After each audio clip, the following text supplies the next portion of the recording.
it's not very often we're going to get 100 series, 200 series, 300 series together like this. So I'm going to show you a few things that are different. I just want to break it up a little bit.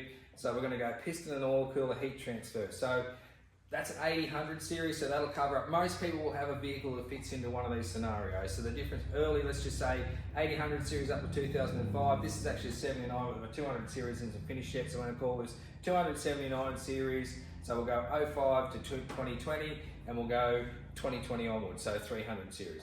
So we're just going to show you pistons to start with because I can just keep it simple. So that is a FTE piston, so that'll represent there, which is a big, strong piston with high tension rings, 4mm oil control ring, 3mm oil control ring, 2mm oil control ring. So it's not just the oils that have changed. Obviously you can't put the same oil in that as in that or vice versa. The oil, this 2mm oil control ring isn't going to handle the same weight of oil that is. So thick oil reliability, just roughly speaking, so thick oil reliability, thin oil economy.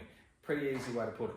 The big thing, or the thing that I like to keep an eye on, is the way they transfer heat out of the piston. So if you have a look, they all have a oil gallery in them. Traditionally, that style of piston had no issue transferring heat because you've got a massive skirt, you've got a big gudgeon pin, you've got thick high tension rings to transfer the heat straight into the cylinder wall, into the cooling system, off to the radiator and gone.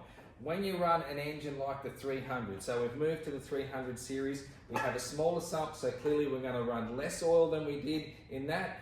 In these, we restricted the amount of oil. I don't want to get too carried away, but we restricted the amount of oil that went to the cylinder head, so we're able to chuck as much oil in there as we like because all the oil stayed down low. Now we're running up to the cylinder head, so you've got a lot more oil draining back. That's getting away from where I'm supposed to be talking about. So heat transfer. What I want to run through is, if you look at these, you look at how far the gallery is away from the hottest part of the piston. So the hottest part of the piston is that lip. Traditionally, a lot of it, as I say, went through the ring into the cylinder wall. Now we run a thin, low friction ring. So we cannot send the same amount of heat transfer into the cylinder wall if we did in that one. If you have a look at the gallery in this, it runs right up against the crown of the piston, so it's right where the heat is, so it's asking, like I said, smaller gudgeon pin, everything, so we're asking the oil to transfer a lot more of the heat out of the piston into the oil, then to the radiator and be released rather than going straight into the cooling system into the wall.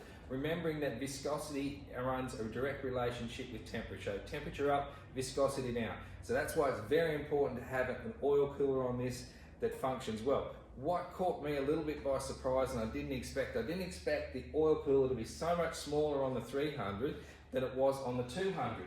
I would have thought when they were asking it to do a lot more, they would have made it a little bit bigger. So I thought that was a little bit confusing because let's just put it into this scenario for a second. Let's just say you're in Catherine, it's a 38-degree day, you're in your 300, you've got a big van on the back, you've got kids, you've got to load it up, you've got a lot of weight, so you've put it right at the top end of the scale of how much heat you're going to produce. Obviously load up, heat up, once again viscosity down.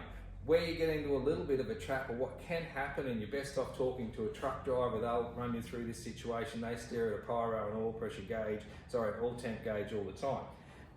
With a radiator at the front of the vehicle, that radiator has the ability to control the returning temperature, so the temperature of that coolant re-enters the engine so it can absorb more heat.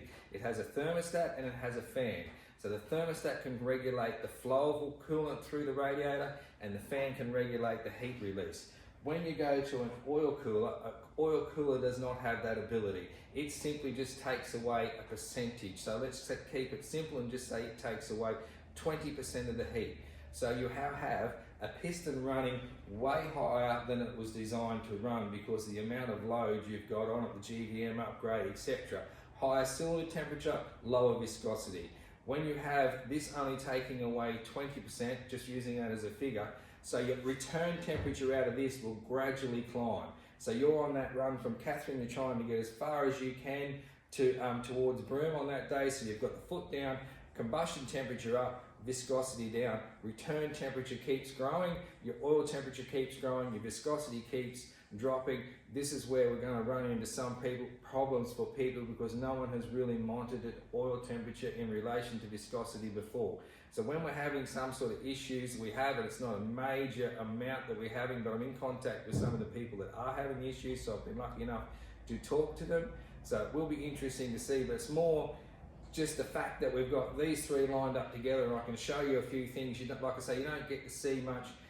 Show my age, but they were brand new when I started. 80 series was brand new, so I've sort of found it interesting to go along through them. But anyway, I won't get too carried away.